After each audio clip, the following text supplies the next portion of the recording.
Hello and welcome to part 24 of our Dominion 6 guide for new players. So in this part we're going to continue marching up against Abyssia. We're currently sieging down one of their fortifications underneath the earth, down in the glowing caverns. We haven't quite managed to get through the walls yet, but hopefully we'll be able to do that next turn.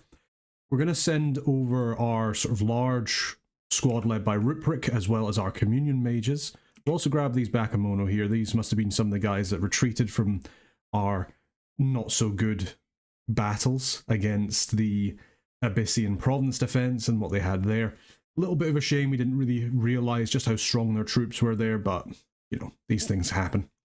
What we'll do is we'll get them to just sit a little bit behind just in case there's any more of these flying demons. We'll maybe put them slightly to the side here.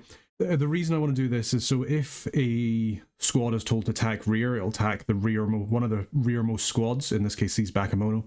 Because they're undisciplined, they won't hold, so they'll actually just start immediately running forward as the battle starts. So when the troops fly up, attack rear, they'll then try and attack these Bakemono. If we put them here, there's a very good chance that they'll run forward right into our commanders, and then the flyers will come down right on top of our commanders and kill all of our commanders, which we obviously don't want to happen, so we'll offset them slightly. Other than that, let's have a little double check of our scripting. So we have Clovis. So Clovis has the Sky Metal Matrix, and he is going to summon Earth Power, Power of the Spheres, which can be cast underneath the ground. You always have to double check these now because you want to be sure. He's in Summon Earth Power, Power of the Spheres, Curse of Stones, and then he's going into a bunch of magma eruptions. Let's quickly double check that there's nothing else we can cast that would be a little bit better. So let's quickly check by Astral just to see what we can do. So with the extra Communion Pass he gets, he could cast Astral Fires, which could be an interesting one. The issue is it's an Astral main path, and none of our other Communion slaves have Astral Paths.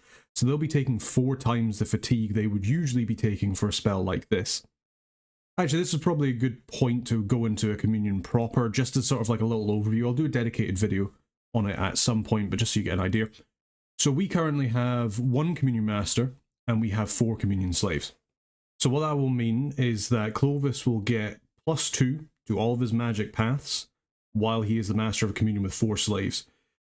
So you get +1 magical pass for every 2 to the power of n slaves. So if you have 2 slaves, your masters get +1 to their paths. If you have 4 slaves like we do, we get +2 to our paths. If you have 8 slaves, you get +3. 16, you get +4, etc. So it's harder to get your masters up to an extraordinary level of magic unless you have a lot of communion slaves. And it starts to become not as economical. You're probably actually better to start splitting them up once you get past, say, maybe 8 or 16. Now, the way that the fatigue is distributed is it's initially distributed equally among the slaves. So let's say Clovis casts his Summon Earth Power. So he would have a much reduced fatigue because he will automatically be Earth level 4. So he will be taking 1/3 of the fatigue because he has 2 additional levels to it. So he will only be taking somewhere in the range of about 7 or 8 fatigue. Of that 7 or 8, it's then passed to all members of the communion. So, well, not technically all the members of the communion. So it's passed to the master who cast it, and then also distributed between him and all of his slaves equally just for the initial purpose.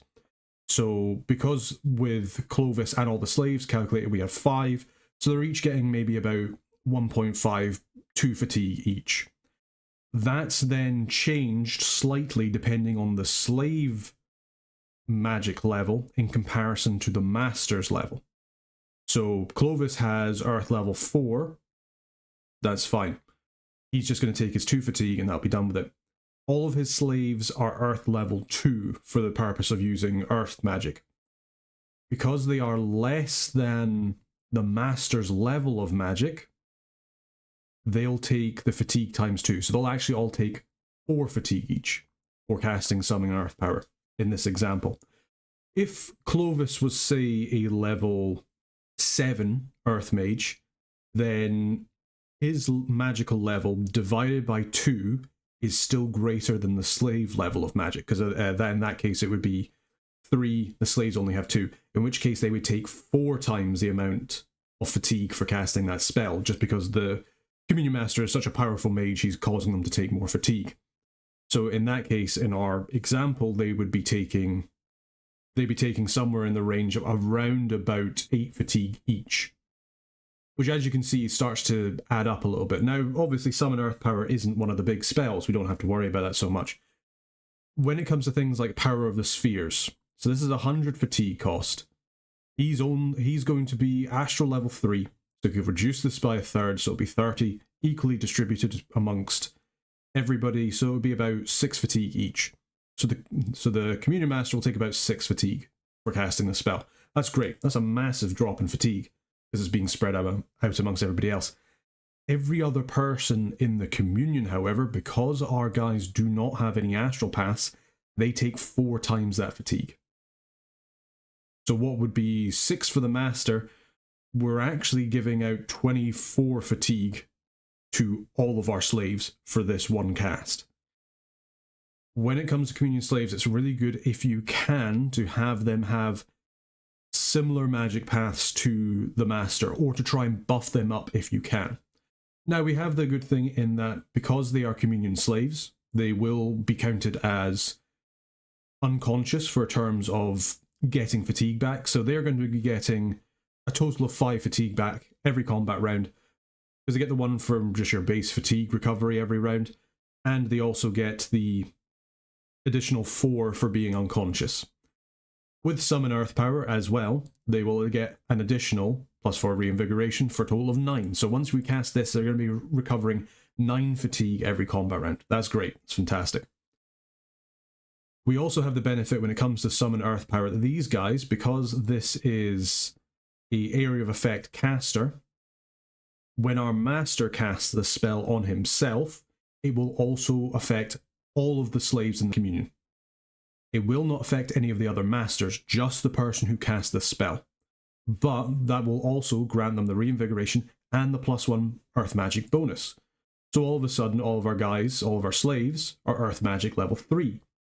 That means that now, even though Clovis is going to be level 6 in terms of his Earth Magic, because he'll also get the Summon Earth Power benefit, they're not less than the Master's level divided by 2. So they'll only take D time 2.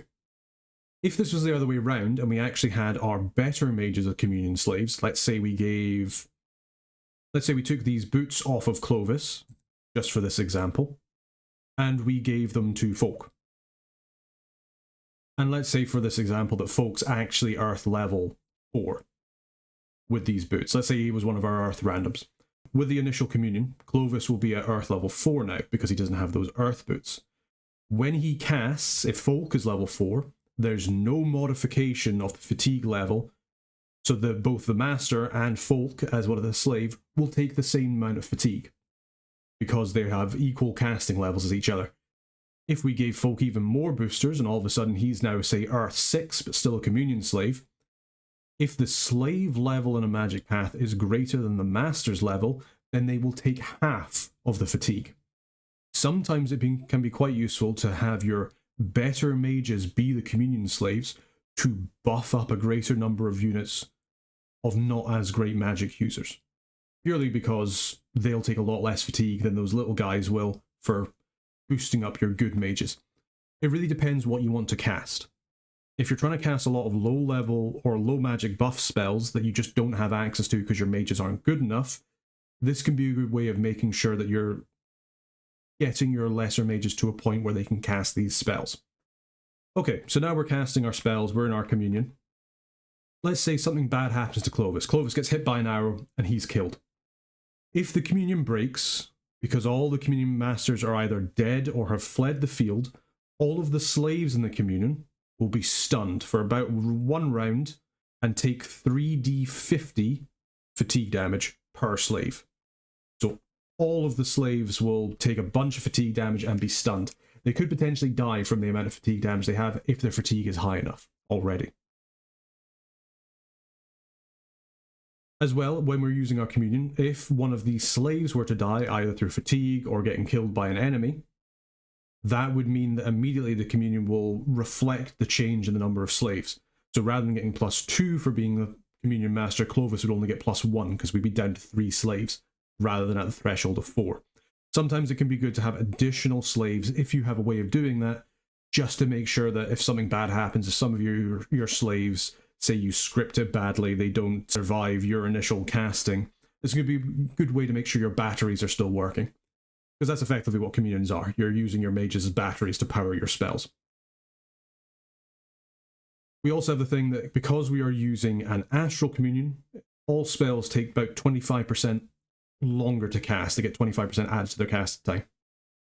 If we were in a Blood Sabbath, then instead it would be half fatigue on the caster, but every single slave gets 20% additional fatigue on top of any of the other modifiers.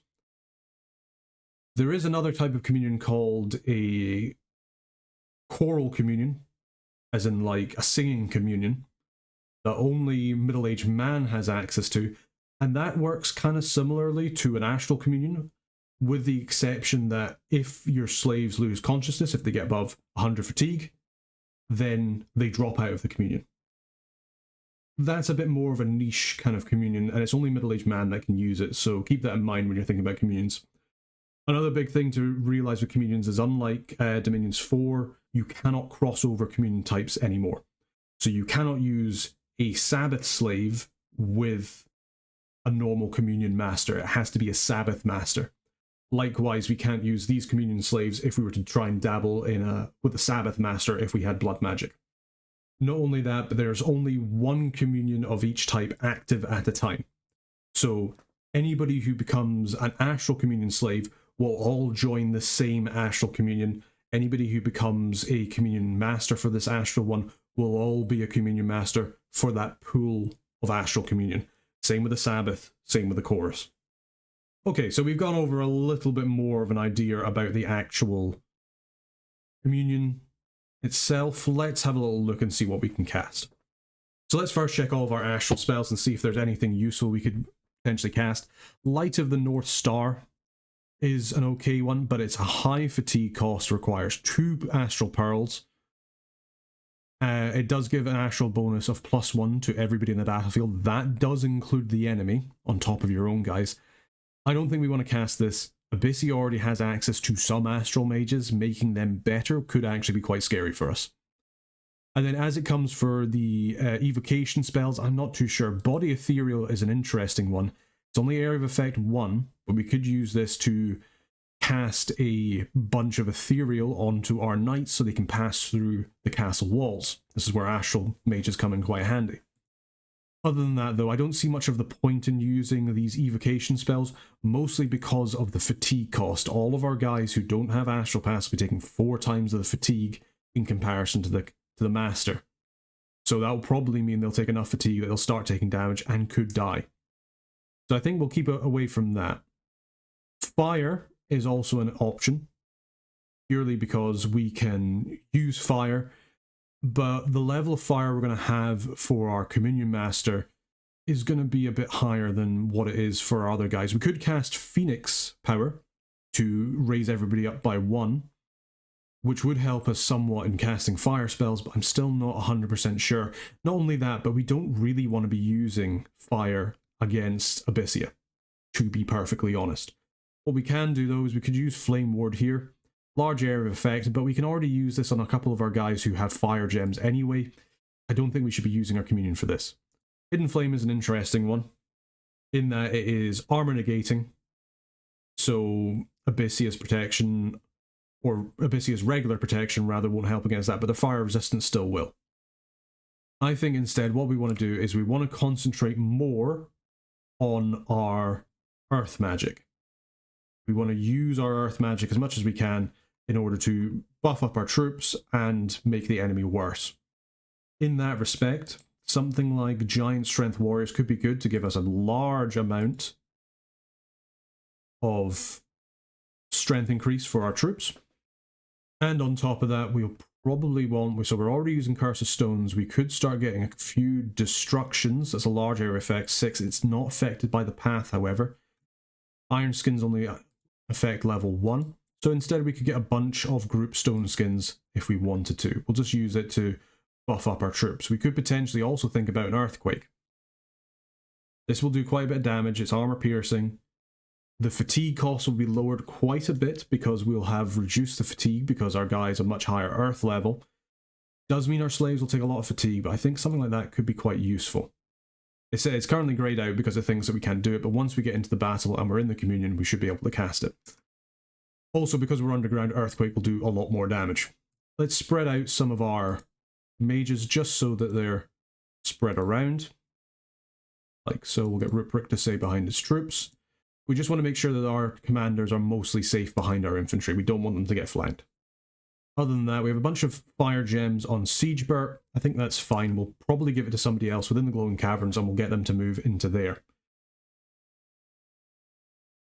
I'm wondering as well if there's any other troops that we can move in. We've got a bunch more gems coming in. We should be able to take the glowing caverns next turn. We'll start moving up the rest of our troops just towards the glowing caverns as well. Let's have a quick check of our boys here. We have a bunch of Holbergs that we can grab a lot of. Not all of them, unfortunately. Therisman, do you have anything you can wear? You've got a Helmet of Heroes. It doesn't actually improve your leadership enough that you can take any more people, but it does mean that they all have a bunch of extra morale. We'll leave this horseman behind and we'll grab these guys. So we're going to get our troops up in a line. We'll get our backup on the shows. We'll move them around. Our massive amount of Holberg crossbows will sit in a double line and they're just going to fire on the closest and we'll get our guys to hold and attack the closest. Same with these guys. Fire on the closest. You stay behind your troops and we'll move these guys up here. Okay, good. Let's grab Theok. We'll take away his quill, and we're actually going to get him to join with the rest of our forces. We'll maybe potentially give him some boots of the messenger and see how far he can get, so he'll be able to get there next turn. The reason I'm wanting to do this is we're actually going to get him... I know we can't get him to cast because we don't have thaumaturgy. That's a very good point. We're going to go into our research. We're going to get Alteration 6 next turn. Fantastic. We're going to get thaumaturgy level 1. And that unlocks for us Communion Master and Communion Slave, so that we can actually cast those spells. I haven't really talked about Thaumaturgy much. It does have some interesting spells, but it's not exactly what we want right now. I'd rather get more buffing spells from our Alteration and our Construction. So we'll do that instead. He's going to move to the Undermountain. He's going to move to the Glowing Caverns. He's going to take more fatigue because he doesn't have any Earth magic, but he will have Reinvigoration of 3. Because of these boots of the messenger. These are fantastic boots to give out to your mages, especially if they're going to be communion slaves or anything like that. Really, really helpful for you. Let's have a little look through more of our men. So we've got some more Bakemono. We're just going to use them for their siege strength, most likely in the glowing caverns. We'll get Henrik to start moving over as well, now that his pathing is fixed. As it comes to our larger force in the underworld, or the underworld, sorry, we'll grab a bunch of troops here and we'll get them probably just to march forward. I reckon that these guys can take out these troops here. I also see we have a bunch of priests who have not been scripted properly, so we'll make sure that we're doing that so they're using their Iron Blizzards to their full effect. And other than that, we have a bunch of magma eruptions from Phoenix Power, etc., and a little bit of buffing. Fantastic. Let's move these troops down a little bit. We'll move into the Cavern Realm. There is a fair amount of Abyssians here, but we have the magic support that I think we should be fine. This province here as well also gives us a lot of money, and this could be an interesting place for us. If we didn't have those Necromancers, this could be a place where we could get access to death magic. There's also a 10% chance they have one of these pass. Can't really rely on it though, but it's still quite nice to have. We have a bunch of troglodytes here, which I think we're actually going to... We'll leave 2 on Elias, and the rest of them we're actually going to send over here, and what we're going to do is we're going to get them to attack the closest target, and we'll get our troops here as well to march forward and attack the closest target while Almeric stays behind. We'll maybe give him a couple of guys to guard just in case there's some Abyssian spies in the area. We're going to move them into the Lightless Caverns. So we want to try and start opening up another front here so we can send troops around as well. As far as we go, we're still site searching Albric. I can't remember what you were making, but I'm sure it's fine. We'll move Dirk down to Humane. We're probably getting you to make another helmet. Yeah, we'll get you to do that. Then we have Trast, who's going to move to Bethine, and he's going to start upgrading the fortification there. Fantastic. We have a large army who's currently moving through. Yes, Rick, can you move to Summer Edge? You can get there in next turn. That's a shame. It's going to be a little bit of time for us to move our forces down there. In the meantime, we'll still keep site searching Gunderic. We're going to get you to make another slave matrix. There's another Gunderic, bunch of Gunderics. We'll move them over to Elkland as fast as they can. We're still searching around for death sites. let's start moving further into sort of Bandar Log's old territory, just so we can check them out there. This is one of our diseased necromancers, that's a shame. We'll move Kashar over to Sodaruth. Interesting as well, I didn't really talk about this before, but the more magical sites a province has, or that you've already discovered, the less chance there is going to be another magical site there, because it's of the way that it rolls in map generation. I'll probably go into that in more detail in another video in the future, just about map generation settings and how it actually happens, so you understand what the settings are. Anyway, let's keep moving on. We're going to keep moving down our guys here. We've got a large force here, fantastic. We're going to pick up the men that were unfortunately left behind after our previous leader was assassinated. What a shame. So we'll grab them there. We're going to make sure we're actually going to guard our commander, just because we know that there is a nasty assassin lurking about. And other than that, we'll get our guys set up so that they're ready to fight. We have a bunch of sappers here. If we are really struggling to take over anywhere else in Abyssia, they'll help massively. We'll get our guys to stay here. We're going to get Celestis not to retreat. We're just going to get them to attack the closest. Just for now. We have a bunch of our older priestsmiths here, obviously, so we're going to get them to move up to Iron Blizzard, just so they're casting the correct spell. They're going to move down to Underhome.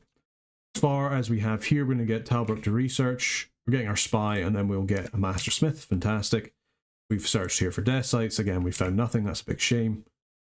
We'll move over to Bethune. We're just going to want to make sure that we're trying to get as many site searching as possible, just so we can get the gems out if we can. Yeah, and I think we're fine here. So let's double check our recruitment in our two biggest provinces, which is obviously Elkland, Forest of Gila, and Felton Forest. You can see here that we're doing pretty well. We're grabbing a couple of these guys here because we're wanting to put them into the communion. So yep, we'll do one as a slave, one as a sky matrix. The idea behind this is we're going to get this guy, he's going to be casting personal regeneration. Where is it? Personal regeneration, there we are. So he normally wouldn't be able to do that, but as part of the communion he will. And that will mean that everybody, with all of our slaves in the communion, will start to regenerate. Other than that, I'm not really sure what else he will do. He'll probably actually just do that and then retreat. So an interesting thing you can do is, if you want your commanders to not cast, or in fact, we'll get them to stay behind troops. So what we can do in order to get him to not cast is we can get him to cast his spells and then retreat off the battlefield. And that will mean our slaves will take whatever buffs he's giving them, but because he's a nature path and nobody else is, they won't be racking up a bunch of fatigue for him just casting spells. We'll get these guys start moving down underneath. Let's see if we've got anything else we can do. I think that's all of our commanders. Let's double check our recruitment. Let's make sure we're getting a bunch more crossbows. As many as we can. Fantastic. We have a lot of gold at the moment, but that's where we want to be. Let's make sure that we're definitely recruiting up all of our commanders. Indeed we are. We have a bunch, or well, we have one priestsmith that we moved down into the depths. We'll maybe get him to just pick up these cavalry, just so you can bring them along all along in one turn. And other than that, bunch of troops in the Forest of Gila. Let's get another one of these commanders if we can. Yep, grab a commander there. We can't grab any commanders there. Can we grab them from Himane? No, we're already using up all the resources in these provinces, so we can't recruit anything there. That's a big shame. So we have a lot of money in our treasury. We could command... Oh, so this is this Ferris guy. I want to bid for him purely because he might be able to make us something. So let's spend a bunch of our gold, completely outspend Abyssia. We're going to spend 800. I'll go into more of that a little bit later. And there's a white wizard as well. We have the money. I want to just try and get these guys just now if I can. We'll go into this next turn. We've now spent our money, so that's the main thing. And let's get another Wizard of the Earth. Did we get anything good for our random Fire and Earth too? Okay, so he's basically the same as a Master Smith. That's fine. We'll give him a quill. We'll make sure that anybody who can is given a quill. Like so. Anybody else who doesn't have a quill, one of our guys is diseased again. Big shame, but nothing you can do about it. Yeah, let's give Arnold another quill. We have a couple of these necromancers here. We'll just give him a quill. And we'll see if Nan Begor can do anything. So we We have built that skull staff, so if we give him this skull staff here, you can see he's now death 3. And we can see that we get access to a bunch more things. We could potentially twice born him, which means that he will come back as an undead white mage. Should he die, coming back to the province where he cast it, which is fantastic. We could start getting them to cast Dark Knowledge as well, just because it costs only 4 death gems, and it means that we access all of the death sites in an area. As well, we could to get him to cast Behemoth now, which basically just brings back an undead elephant, which is quite scary. Could be useful for punching through the castle walls, but as it stands, I mean, a bunch of long dead horsemen couldn't be the worst thing. We have the death gems. We're going to get him to do that. He can start moving these guys down, and we can use him in combat to start casting a couple of death spells. We can give him some death gems. That could be quite useful. Vanna will make sure you're researching, and with that I think we're done. Well, let's double check our research. So we're getting Alteration 6 next turn, which we spoke about last time, and that's mostly just for the group Iron Skin and the Iron Bane, so we can get rid of the enemy's armor as best we can. Not only that, but we'll be able to do some interesting things. If we added in our Death 3 mage into our communion, he could then cast Skeletal Legion. But that has a chance to disease us, so it's not the best, but it does give them resistance to piercing damage. Again, it's not really something that Abyssia use. It gives us the option. It's always nice to have options. But most importantly, I think we'll go into Thaumaturgy and then we'll move into Construction. That'll be fine. With that, let's end this turn. Okay, so as expected, we have finished our research into Alteration and Thaumaturgy. Fantastic. We've cast Pale Riders, so we'll grab our Skeletal Horseman in a second. We found a magical site in Halbretha, the Sages Guild. Ah, so this is an excellent one. So this lets us recruit reliably Astral 1 sages who are old, which is a bit of a shame. So when you're old, you have increased encumbrance, so you'll take more fatigue for attacking or casting spells, that kind of thing. Your stats are massively reduced across the board, but he is an adept researcher. We can see here that he has a research ability of 15. That will be decreased by a drain scale, so he's more likely to have a research ability of 12, but he's still fairly cheap at 120 gold, which is less than a Master Smith, so we can give him quills as well. And with that, it's also given our province a laboratory. Fantastic. I always love it when we get good events like this. So we'll look up this guy's name, and we'll go back to our messages. Other than that, we didn't find anything. There was a battle in the Lightless Caverns, so this will be our Ulmish troops as well as our troglodytes, and this is why I'm very, very scared of troglodytes. Oh, they've already routed. They must have lost.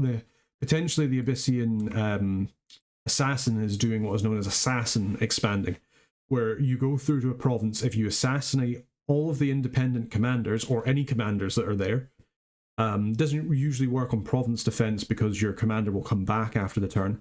But say you had no province defense, you had no commander, other than the one who led the army. If your assassin assassinated the commander of the army, if the units had no commander, and you attacked those units, then you would instantly win the battle. They'll rout. They're not under the command of a commander. And from the morale rules, if you don't have a commander leading you, the army will rout. It's a way to expand. It's not quite as fast as obviously just attacking them as you would normally, but it's good to get a free province with absolutely no losses. There was also a battle in the Cavern Realm, so let's have a quick look. This is our smaller Ulmish army marching up against Abyssia and their PD. Seems like some of their forces have moved on. It's just a bunch of Burke tribes and a commander, and they will get absolutely decimated. We've killed their commander, and bish bash bosh. There we go. Nice and easy, didn't really take any losses, killed the province defense, fantastic. So an event happened in the Great Mountains. Heat has increased by quite a lot. We got some free defense, very nice. We've lost some more Dominion Strongdale, happened in Strongdale, yeah, and Uric Bakor. Finished the Citadel in Elkland, and we still need a little bit more time for the Glowing Caverns. Ferris the Iron Wizard has been bought and will fight for a cause, and so has the White Wizard. Fantastic. So let's go over to these guys here. So you can see here that they are Astral and Earth Mages, which is fantastic. These guys have a little bit of something. We're going to get them over to Rot Marsh as quickly as possible. We're going to actually use them to forge us some items, which is the real reason I wanted to get them.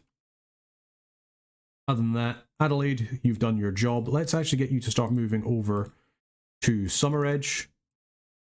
Like so. We're going to get him down underneath. We're going to upgrade our castle in the hole. Looks like there's a very large Abyssian force who's currently sitting in the Chiliad Caverns. So we're going to try and move our troops to concentrate them over here. We're going to get this guy here. He is going to cast Communion Slave, just so we have another Astral Slave. We'll get this guy to stay behind troops, and we'll actually get his forces prepared. So we'll hold and attack the closest. These guys will hold and attack rear. And we'll do the same for these guys here, where they will hold and attack the closest as best they can. And you can just stay behind their troops. And we'll get our cavalry slightly up front. Fantastic. So everybody's moving into the glowing caverns as it stands. We have a bunch more of our troops over here. We'll just keep them moving down through the hole and see how we do there. Let's get a bunch more of our black plate clad flail dudes, and we'll get everybody to start moving over to the glowing caverns as quickly as they can. Over in Felden Forest, let's double check our recruitment. Yeah, we're fine. Recruitment here in Ulm, we're fine. Mosswoods, we're still recruiting. Fantastic. Let's start giving out a couple of our quills, like so. And we also have our skeletal horsemen in Elkland. So these guys will need to be led by a necromancer. So because they are long dead horsemen, they need to be led, well, not only the long dead horsemen, but they're also undead. So undead creatures need to be led by beings with undead leadership, which is currently only our necromancer. Some of our mages have magic leadership. Our necromancers are the guys who have undead leadership. We'll actually give them to Nambagor. They're going to hold and attack rear. He should be quite useful. We'll get Nambagor, we'll give him some Boots of the Messenger, and we're going to get him to start moving through to Summer Edge. We might try and script him up a little bit. So what's he going to do? So he can cast a bunch of interesting spells. Probably the most thing he can do is Bolt of Unlife is an interesting one. Area of Effect 2. If this kills somebody, he is then raised as a Soulless Warrior. Very, very useful.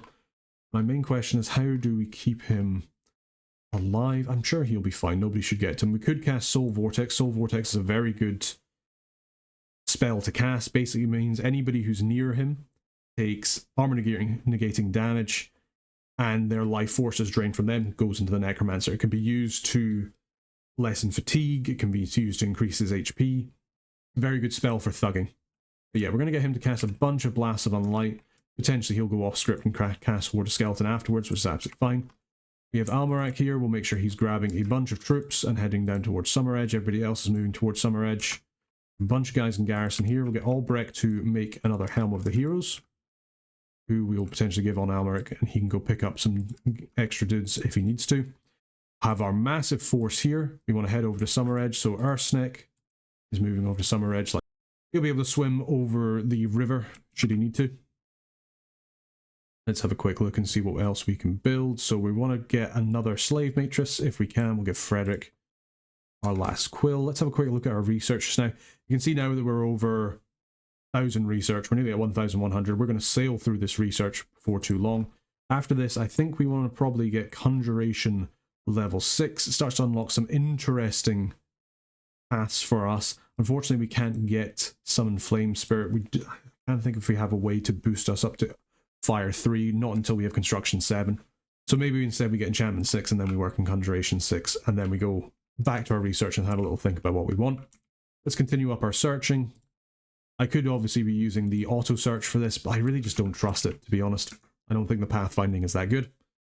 Bunch of our slaves here, let's keep moving them on. We'll move this force here. They can probably take on those Koonis, especially with the Troglodytes.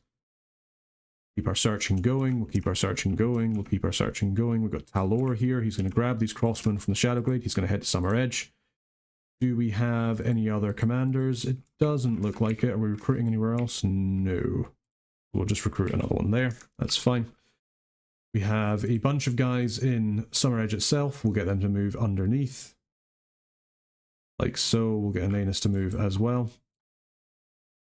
Could be worth, actually, if we moved the extra 3 provinces, we could end up over here in the caverns, but it's a similar amount of cost.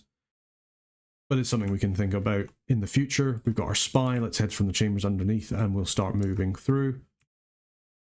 Frithagern is his troops here. He is going to move over towards Elkland. We have Trast, he's going to construct us a fortress.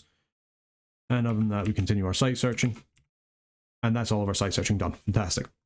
Okay, so let's have a double check of our recruitment. Let's make sure we're grabbing as much of these black plate infantry as we can, just to increase our Doomstack. Doomstacking isn't that great against somebody who isn't the AI. There are multiple ways you can kill Doomstacks, but they can still be useful. For these guys here, we're going to give them both Boots of the Messenger. I gave you Boots of the Messenger, my bad. We're going to get them to move to the Sanguine Swamp, come down. These guys can be useful in our communion when we get a second. Let's actually, these are Cyclopeans, so they're actually quite scary, but I think we can still take them even with our small force here. I certainly hope we can. As for the chamber underneath, we're still recruiting here. The hole we're recruiting, fantastic. Is there anything else we can recruit? Could get a couple of Lavaborn. They'll be better against the heat. And they have decent morale. Yeah. We can't recruit that many, there's not really any point. Could get a bunch of cavemen. We saw the cavemen did die to Abyssia, but they did do some damage as well. Could be useful. I think we actually just hold on to the gold for now. We're using as much gold as we can. We're not really able to bring our forces to bear as easily as Abyssia is, just because the amount of, or sorry, the amount that we're having to travel to get to there.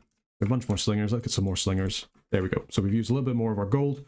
With that, that's all of our commanders done. We've done all of our recruitment. We'll just hold on to this income just as a little bit of a nest egg. We may bump up the defense in a couple of these places just to be sure. We'll get some... We'll actually bump these up to defense level 15, so we get some patrol strength. So if there is an Abyssian assassin coming through our lands, we should hopefully be able to see them and combat them, and hopefully kill them. Might be a good idea to do that in the Endless Caverns as well, just to make sure that we can spot it. And just like that, all of our gold is gone. There's always a way you can use your gold. Just try and take your time and have a little think through it. Get 15 here as well. Unfortunately, we can only get pale ones here. Pale ones are pretty terrible units, so we'll not bother. I think we're quite happy with this. We're going to hopefully be able to breach the fortification in the glowing caverns. As it stands, we haven't really got the rams we need to be able to cast any interesting spells over into the glowing caverns, so we'll just have to deal with what we have just now. Anyway, let's move on to the next turn.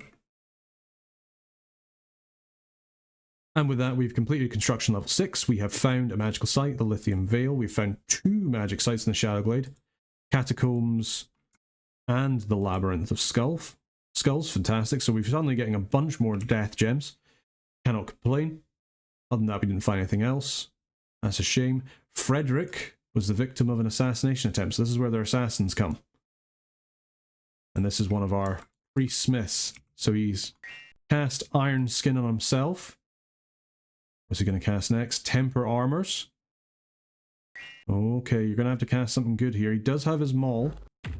He's been hit, but he has very high protection in comparison to this assassin. This is the most climactic battle that we've seen all day. He's taking some poison damage. He's taking a little bit more damage. Let's see what you can do. Come on, Fred. He died to the poison damage. That's a shame.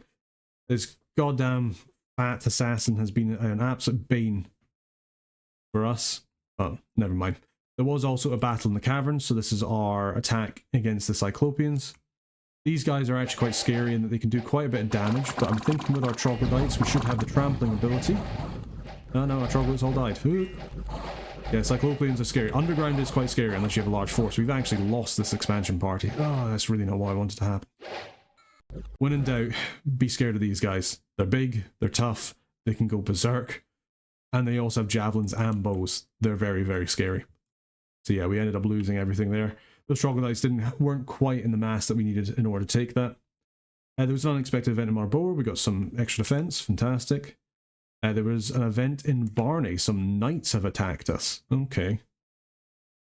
This will be the aftermath of the Bandar log scales and probably something they've been doing. Oh, that is a horrible attack.